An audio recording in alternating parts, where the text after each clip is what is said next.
Do you want to know what's the most watched anime of the fall season? If you only see that, I will show you it soon. But before this, in this video I try to guess what was the cause for each place and, using my highly capacitated brain, try to guess to where the ranking will go. Here is the chart that I am using as source to this video. Take with a grain of salt because, the source is not a crunch or fun nor any fansub site. So you must think that, to answer a poll, the guy must be highly engaged with this. I think the vast majority of the anime fans is not engaged enough to do this. My name's Gromong and you're on my channel. In this video I'll show you all why I think this ranking is what it is. Fire Force is a nice action anime that you have to put it in your watching list. I already watched the first season, and I am saving it to binge watching. It is very solid show, not the best, not the worst. Makes perfect sense to me it being in 10th place. I'm not sure about the people's behavior in the finals weeks. Or it'll stay in 10th till the end, or it'll gradually climb up as the people like me are coming back to finish it. Fire Force is not a masterpiece, but it has several epic fighting scenes. I easily recommend it if you have much time or already watched the best. On this video we have 3 anime which I am only watching because I saw it in the chart. There's some motives to that.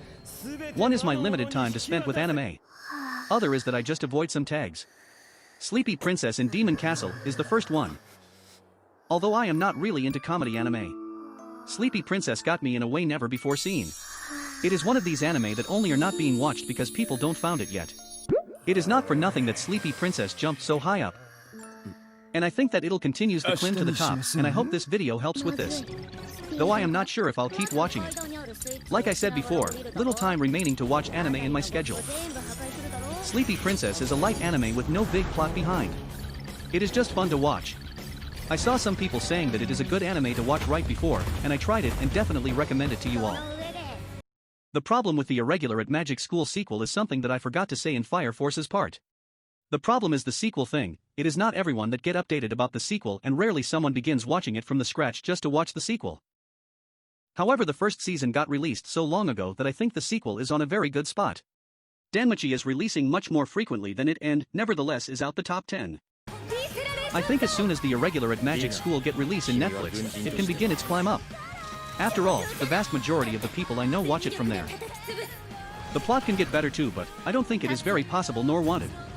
It is meant to be a lighter anime with an overpowered main character. If you want to watch more content like this in the future, make sure to subscribe in our channel. Although I will not make one per week, maybe I will in 3 or 4 to confirm my bets. Tony Ikawa also is anime that I am only watching because the chart. Even though I am not really into romance anime, this show is one that I'll keep watching. After all, it's a romantic comedy that I laughed even more than Sleepy Princess.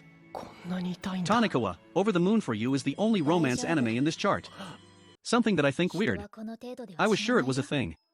I don't know if I am just wrong or Anime Corner users are not into it.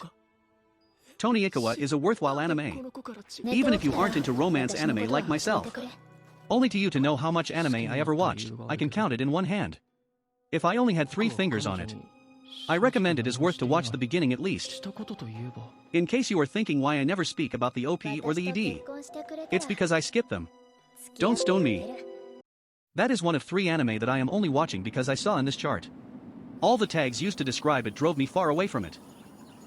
It is not that I don't like drama, horror or thriller, I just am not used to watch them in this media format. The worst thing not even is that. The worst is the shonen tag linked to them. I cannot say nothing more about the anime because anything will be a spoiler. After watching all of the 4 episodes already aired, the target demographic group really makes the thing. The thing to make me hate it. You can to imagine a thriller made to children. It just don't make any sense.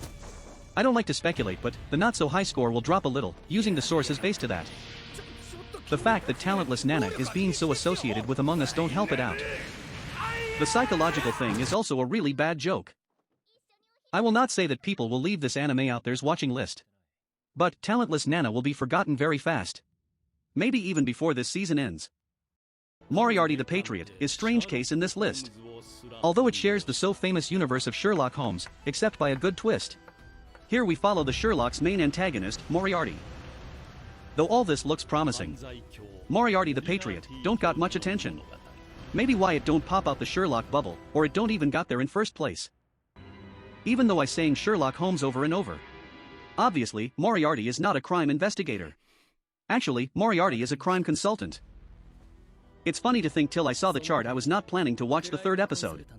but it was what made Moriarty go up by 17 positions. Though the first and second episode are very interesting and useful to establish plot. The big problem is, very little happens on them, it is very slow-paced. Another problem is that Moriarty don't gets presented to us in an impactful manner. Mainly when you compare to previous adaptations of Sherlock Holmes. After saying this, I came to realize what was the problem. In beginning, our only reference were whatever Sherlock Holmes you watched or read. But after this initial impact, we start to dissociate the two works. So if you want to know what makes the third episode so great, make sure to watch to find out. It is understandable that Haikyuu, to the top 2 has fallen 2 positions. First because the hype built around the Akudama Drive and Jujutsu Kaisen. Second because the more episodes an anime has, more chances are to you drop it along the way. I remember that I watched the first season and the second got released. I just thought that I'd wait to it finish. And after that I'd binge watch it. But I never come back even though I was sure that it was worthwhile. Seasons and seasons of Haikyuu got released and now Haikyuu is longer than I can watch. So if you has the time to watch it and like sports anime, I strongly recommend it. Just watch it. It is, arguably, the best sports anime at least of the decade. In our channel we have a video about my recommendation for this season and why you should watch them. Coincidentally, the top 3 is exactly it. If you want to watch it, the video will be on the card and the description. Though Akudama Drive is not my biggest surprise. It is easily the anime that I'm most happy seeing it being watched. It is a very good show but it don't get much attention in websites about anime like Anichart. Their Akudama Drive is in the very low position of 13th. Not only that, I could see several guys spreading the Akudama word in Reddit comments. That is really good. Maybe in next couples of weeks Akudama Drive's viewers base will grow up expressively. Though may or may not catch up the 2 in the front, since there's a ning difference between them. That being said, Akudama Drive is an exceptional show with very strong points. I'll leave with my recommendation to you watch it. The top 2 is so high up, really impressive. I can to understand why the first is there. However, Wandering Witch, The Journey of Elena is an incognita to me. Even though I also put it in second place in my video that already is on the card and description. It was not so incomparable with the third, and I was sure that it was polemic choice.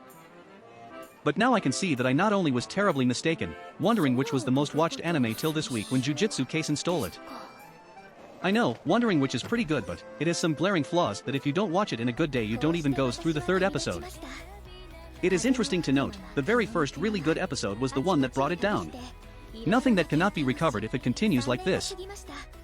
Obviously it'll be a lot more harder now that Jujutsu's plot is getting on the tracks. And will only keep growing. Not say much about this placing. Jujutsu Kaisen is a very good anime, this a fact that nobody can contest. But after this week episode it was able to, finally, snatch the first place. I will not say anything much about this show. After all, you all are watching it. 100%. This is not a perfect anime nor it is the best anime in the world.